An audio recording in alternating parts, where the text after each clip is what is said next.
Muhammad Al-Fatih atau Sultan Mehmed II adalah Sultan ke-7 dari Kesultanan Utsmaniyah atau nama lainnya Kesultanan Ottoman. Nah, beliau sendiri adalah anak ketiga dari Sultan Murad II dari salah satu selirnya yang bernama Humma Hatun. Beliau lahir pada 30 Maret 1432 Masehi dan beliau dapat nama Mehmed dari kakeknya yaitu Mehmed I. Bahkan kakek moyangnya yaitu Osman I adalah pencetus dinasti Utsmaniyah loh. Jadi dari segi garis keturunan aja beliau adalah keturunan orang-orang besar. Sultan Mehmed menghabiskan masa kecilnya di kota Edrin sebelum akhirnya pindah ke kota Amasya untuk menggantikan saudaranya Ahmed sebagai gubernur daerah. Padahal saat itu ia baru berusia 5 tahun, tapi pengetahuannya saat itu udah lebih dari cukup. Soalnya beliau disekolahkan di sekolah terbaik dan diawasi oleh cendekiawan terbaik di negeri Ottoman. Nah, karena inilah beliau sangat lihai di bidang agama Islam, sejarah, bahasa asing dan lainnya. Pinter banget deh pokoknya. Dari kecil beliau emang demen banget baca buku. Nah, salah satu buku kesukaannya adalah buku Islami karangan Al-Kindi dan Ibnu Khaldun. Buku itu berkisah tentang sebuah kota yang sangat sulit untuk ditaklukkan, yaitu Konstantinopel. Buku ini juga dilengkapi dengan banyak hadis dari Nabi Muhammad SAW yang membuat Mehmed muda menjadi sangat terpacu untuk menguasai kota itu. Pada satu saat berusia 12 tahun, ayah Mehmed yaitu Murad II yang saat itu masih memerintah mendapatkan luka yang dalam akibat dari konfliknya dengan kerajaan Romawi Timur dan negara Kristen Balkan. Mereka melakukan banyak pemberontakan di kota Utsmaniyah yang mengakibatkan banyak kekacauan. Sultan Murad kemudian memukul mundur mereka dan melakukan serangan balasan ke Eropa, kayak Venesia, Hungaria, dan pasukan Salib Barat. Namun karena jumlah mereka terlalu banyak, akhirnya pasukan Murad II mundur. Sultan Murad juga mendapatkan berita duka kalau anaknya yang bernama Al-Laidin meninggal akibat perang tersebut. Karena udah gak sanggup lagi, akhirnya ia menunjuk Mehmed II sebagai penerus Kesultanan Ottoman pada 1444 Masehi. Padahal saat itu dia baru berusia 12 tahun. Tapi para tentara salib memanfaatkan momen ini buat menyerang Ottoman. Dipimpin oleh Raja Władysław III, mereka mulai menyerang. Sultan Murad kemudian mengecoh mereka dengan kembali menjadi sultan untuk menuntaskan masalah ini. Dan jadilah peperangan antara Ottoman melawan tentara salib Polandia pada tahun 1444 Masehi. Nama pertempuran ini adalah pertempuran Varna, dan pasukan Ottoman berhasil mengalahkan pasukan salib dengan menghabisi Raja Władysław di tempat. Nah, baru pada 1451 Masehi, setelah kematian Sultan Murad II, Mehmed II kembali naik menjadi sultan. Barulah pada momen ini beliau benar-benar ingin menaklukkan Konstantinopel, salah satu impiannya saat masih kecil. Konstantinopel sendiri adalah sebuah kota yang menjadi pusat pemerintahan kerajaan Romawi Timur. Kota ini dulunya adalah kota yang strategis, megah, kaya, dan berbudaya. Makanya jadi inceran banyak kerajaan. Bahkan banyak pendahulu Mehmed II yang udah cobain menguasai Konstantinopel, tapi ya gagal. Selama berabad-abad kota ini udah berkali-kali diserang, tapi masih berdiri kokoh dan gak ada yang bisa nembus. Terutama pada sebuah tembok di sana yang bernama Tembok Theodia, sebuah benteng panjang yang dibangun oleh Raja Romawi Timur bernama Theodosius. Sebelum berangkat, Mehmed II mempersiapkan segalanya dengan matang. Ia merekrut banyak orang berbakat untuk membantunya menyusun strategi pengepungan yang efektif. Beliau menganalisis apa yang menjadi penyebab pendahulunya gagal menguasai kota tersebut. Sebagai langkah awal, beliau melakukan banyak perjanjian damai dengan beberapa negara di Eropa dan Karamanid, dan lanjut membangun benteng besar di Pera pada 1452 Masehi. Benteng ini disebut Rumelihisari. Benteng ini juga digunakan sebagai tempat pertahanan dan tempat bersinggah. Di tahun yang sama, beliau merekrut banyak ahli senjata buat merancang sebuah meriam. Meriam ini bertujuan untuk menjebol benteng Konstantinopel dan menghancurkannya. Nah, meriam inilah yang menjadi kunci sukses Mehmed menaklukkan kota tersebut. Nah, sebagai langkah akhir sebelum penyerangan, Sultan Mehmed II mengirimkan ultimatum kepada Romawi Timur untuk berdamai dan menyerah aja. Tapi ya mereka mana mau ya kan. Konstantinus XI menolak mentah-mentah dan malah menentang Sultan Mehmed II.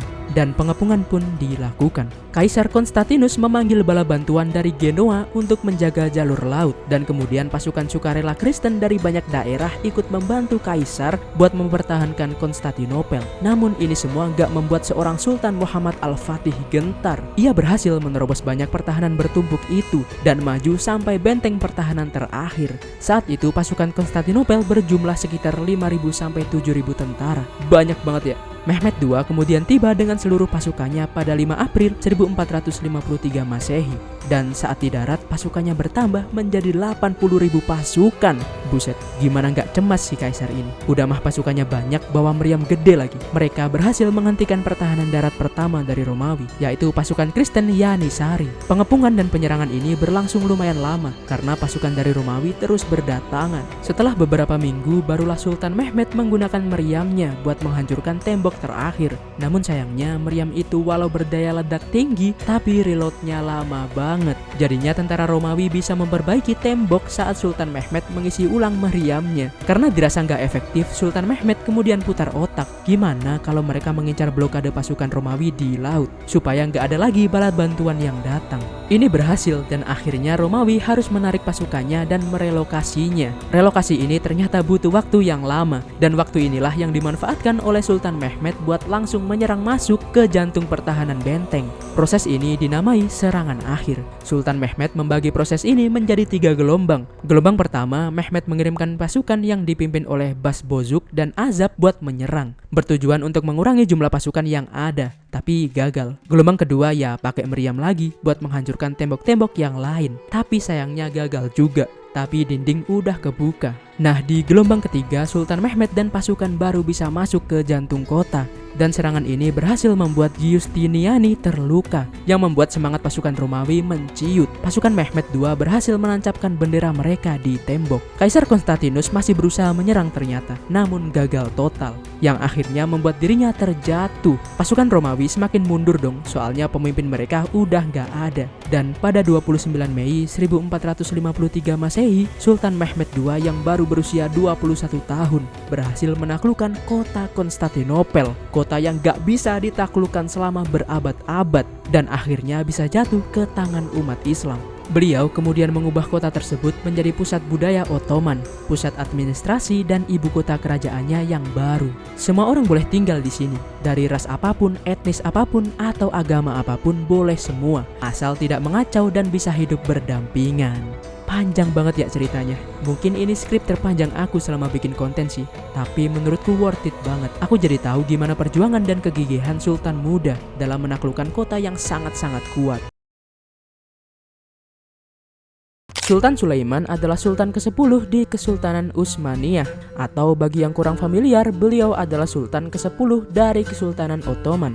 Beliau adalah Sultan yang paling lama memimpin dalam sejarah Kesultanan Ottoman, dipuji sebagai seorang komandan militer yang sangat terampil dan punya banyak strategi perang yang sangat efektif. Seorang penguasa yang adil dan sangat menerima perbedaan. Beliaulah yang memulai budaya di kesultanannya perihal menerima dan menjamu orang-orang non-muslim. Selama beliau memimpin Kesultanan Ottoman, Sultan Sulaiman punya satu prinsip, yaitu membuat umat Islam dan umat Kristen bisa hidup dalam satu jubah, tanpa ada perang, perselisihan, dan permusuhan. Dan dengan sifatnya yang tegas dan adil, hal ini bisa dicapai saat kepemimpinannya, dan akhirnya menjadi warisannya yang paling berharga di Kesultanan Ottoman. Sultan Sulaiman sendiri lahir pada tahun 1493 di Trabzon, wilayah sekitar Laut Hitam. Beliau punya ayah bernama Selim yang punya darah kerajaan. Saat kelahiran Sulaiman, ayahnya ditugaskan sebagai gubernur provinsi. Ibunya bernama Hafsa dan dia adalah selir dari ayahnya sendiri. Sifat toleransinya muncul pada saat dia masih kecil, karena Sulaiman kecil besar di kota yang multi agama dan multi etnis. Dan walau dia adalah anak pejabat dan seorang muslim, namun dia sangat senang bergaul dan berbaur dengan masyarakat biasa dan berbeda agama tentunya. Selama dia kecil juga, ia disekolahkan di sekolah khusus orang kerajaan, berlatih bela diri dan les pendidikan puitis. Saat remaja, ia sudah mulai harus disiapkan menjadi seorang pemimpin.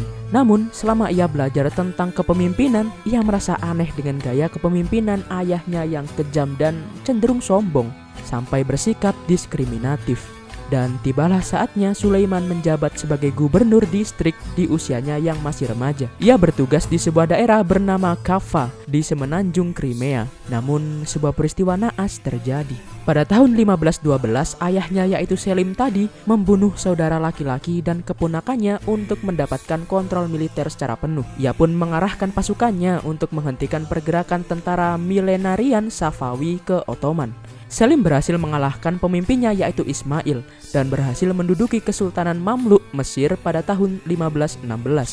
Tentunya setelah peristiwa itu, Selim naik tahta sebagai Sultan Ottoman.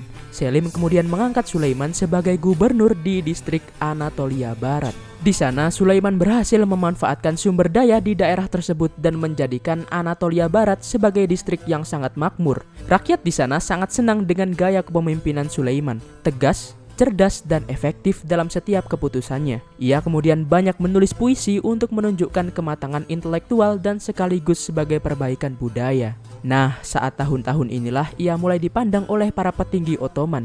Digadang-gadang menjadi next pemimpin Ottoman mungkin yang bisa mengantar mereka menuju puncak kejayaan. Ia juga membantu ayahnya Selim untuk memerintah kota suci Makkah dan Madinah. Akhirnya pada tahun 1520, Sulaiman naik tahta sebagai Sultan Ottoman setelah kematian ayahnya. Saat ia naik tahta, saudara laki-lakinya yang lain di kerajaan gak ada yang nentang. Soalnya mereka tahu kalau Sulaiman adalah sosok pemimpin sejati yang baik dan sangat adil. Dibuktikan dari semua distrik yang ia pegang, semuanya makmur. Awal-awal masa kepemimpinannya, Sultan Sulaiman lebih banyak berfokus pada ekspansi wilayah untuk perdagangan dan militer.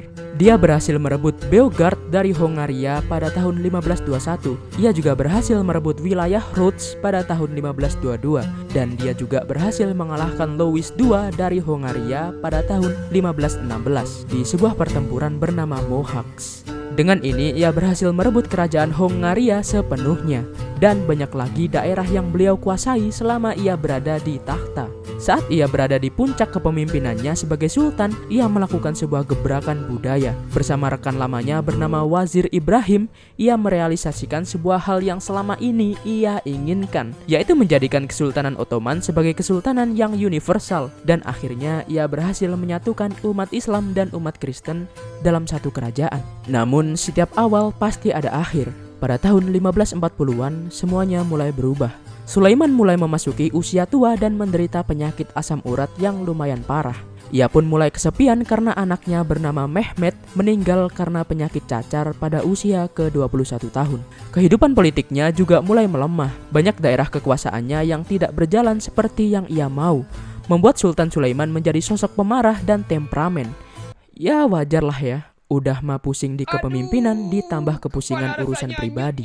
Dan pada tanggal 7 September 1566, tepat di depan benteng Zigetvar, beliau kelelahan. Saat Ottoman udah mengepung benteng tersebut, Sultan Sulaiman udah gak bisa lagi memimpin di lapangan dan memilih tinggal di tenda. Namun naasnya, beliau meninggal di dalam tendanya. Para tentara kemudian membungkus jenazahnya dalam kain kafan putih dan membuat kuburan sementara di bawah tenda. Soalnya jarak ke kerajaan Ottoman itu jauh banget. Makanya mereka menyelesaikan urusan di sana dulu baru mereka akan pulang. Mereka juga gak ngasih tahu prajurit lain di camp tersebut agar tidak terjadi kepanikan dan kekacauan. Saat sudah selesai, para prajurit kemudian mengambil jenazah Sultan untuk dimakamkan di Konstantinopel. Di sana beliau didoakan dan dimakamkan secara Islami. Beliau dimakamkan di samping masjid yang dibangun atas namanya. Semua rakyat menangisi kepergian beliau karena di bawah kepemimpinannya, Ottoman berhasil menjadi daerah yang aman dan mencapai puncak kejayaannya. Dan itulah kisah yang panjang ya dari Sultan Sulaiman. Sebenarnya masih banyak lagi kisah luar biasa dari beliau. Semoga terhibur dan untuk waktunya, terima kasih ya.